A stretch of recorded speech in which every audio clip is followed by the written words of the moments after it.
కేవలం తన స్వార్థం కోసం, తన రాజకీయ భవిష్యత్తు కోసం, తన సినిమా కోసం ప్రజలని, రాష్ట్రాన్ని తప్పుదోవ పట్టించే విధంగా పవన్ కళ్యాణ్ గారు మాట్లాడతారని స్పష్టంగా అర్థమైపోయింది. రాష్ట్ర ప్రజలకు కానీ తెలిసిపోయింది.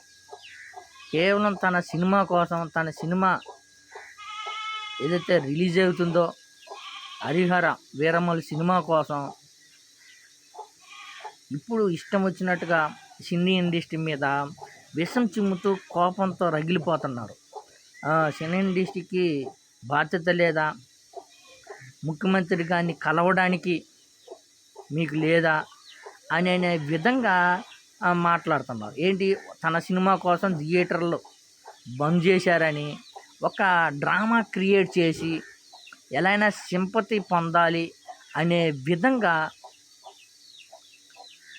క్రియేట్ చేశారు. పైపెచ్చు కక్ష సాధింపులు కానీ మొదలుపెట్టారు. ఇప్పుడు గతంలో ఏదైతే జగన్మోహన్ రెడ్డి గారు ప్రభుత్వం ఉన్నప్పుడు సినీ ఇండస్ట్రీని ఎంతో అంటే ఎంతో గౌరవంగా, మర్యాదపూర్వకంగా కలవడము, మీకు ఆంధ్రాకి రండి, మీకు అన్ని వసతులు కల్పిస్తాము, ల్యాండ్ కానీ ఉచితంగా ఇస్తామని జగన్మోహన్ రెడ్డి గారు ప్రకటించారు. కానీ జగన్మోహన్ రెడ్డి గారి మీద విపరీతంగా ప్రచారం చేసి నువ్వెవరివి అని సీఎం హోదాలో ఉన్నా కానీ ఇష్టం వచ్చినట్టుగా జగన్మోహన్ రెడ్డి గారి మీద ఇరుసుకుపడ్డారు గతంలో పవన్ కళ్యాణ్ గారు.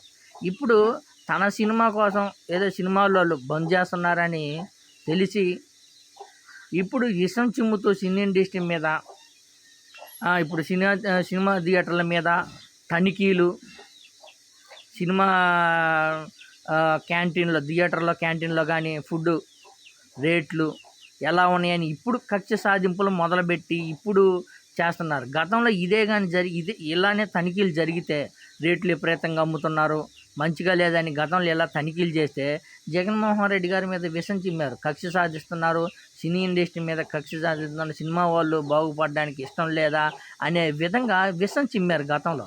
మరి ఇప్పుడు థియేటర్ల మీద తనిఖీలు చేస్తున్నారు. మరి ఇప్పుడు జరుగుతున్నాయి తనిఖీలు, ఆల్రెడీ అన్ని థియేటర్ల మీద తనిఖీలు జరుగుతున్నాయి. మరి దీన్ని ఏమంటారు? దీన్ని కక్ష సాధింపు కాదా? జగన్మోహన్ రెడ్డి గారు చేస్తేనేమో కక్ష సాధింపు, ఇప్పుడు మీరు చేస్తే ఏంటిది? ఇది కక్ష సాధింపు కదా. గతంలో జగన్మోహన్ రెడ్డి గారిని మర్యాదపూర్వకంగా కలిశారు సినీ ఇండస్ట్రీ మొత్తం. ఇప్పుడు మీరు రుబాబు చేస్తున్నారు, బెదిరిస్తున్నారు. మీరు సినీ ఇండస్ట్రీ బాధ్యత లేదా కలవడానికి సీఎం గారిని అని కేవలం ఈ ఒక్క సినిమా కోసం, మీ సినిమా కోసం.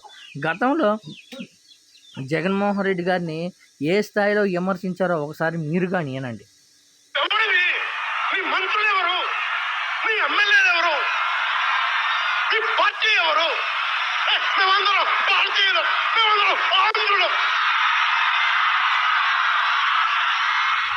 చెప్పడానికి మాకు అంబేద్కర్ కల్పించిన హక్కు ఇది. ఇప్పుడు అంబేద్కర్ కల్పించిన హక్కు వాళ్ళక లేదా? అసలు గతంలో పవన్ కళ్యాణ్ గారిని మాట్లాడిన మాటలు వినండి ఒకసారి మీరు కానీ. కేవలం తన రాజకీయ స్వార్థం కోసం, తన సినిమాల కోసం ఆంధ్రప్రదేశ్ రాష్ట్రాన్ని, ప్రజల్ని ఎంత మోసగించారో చూడండి. ఇలాంటి వాళ్ళ సినిమాలు బహిష్కరించాలి. అసలు సినిమాలు చూడకూడదు. ఇలా కేవలం ఇలా జనాలని, రాష్ట్రాన్ని మోసం చేసే వాళ్ళ సినిమాలు చూడకూడదు, బహిష్కరించాలి. అసలు థియేటర్లకు కానీ రానియకూడదు.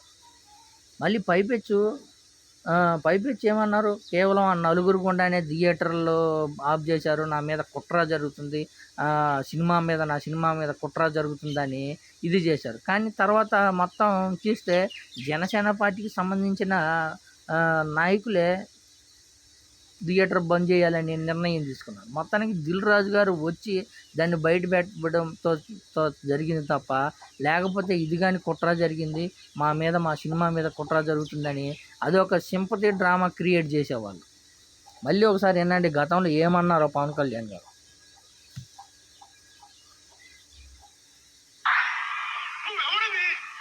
మంత్రులు ఎవరు, మీ ఎమ్మెల్యేలు ఎవరు, మీ పార్టీ ఎవరు? మేమందరం భారతీయులు, మేమందరం ఆంధ్రులు. నువ్వు నువ్వెవరో చెప్పడానికి మాకు అరే మాకు అంబేద్కర్ కల్పించిన హక్కు ఇది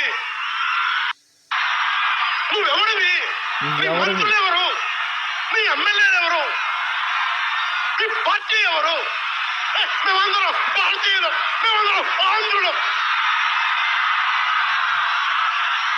నువ్వెవరో చెప్పడానికి మాకు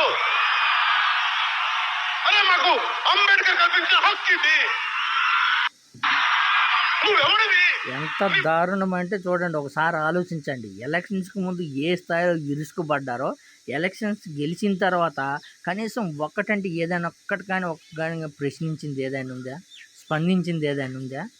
ఇప్పుడు సినిమా థియేటర్ల మీద వీళ్ళు తనిఖీలు చేస్తేనేమో కక్ష సాధింపులు కాదు, గతంలో జగన్మోహన్ రెడ్డి గారు కానీ తనిఖీలు చేస్తే కక్ష సాధింపులు. కేవలం రాజకీయం కోసం తన సినిమాల కోసం రాష్ట్రాన్ని ప్రజల్ని మోసం చేసేయడానికి ఖచ్చితంగా చెప్పుకోవచ్చు.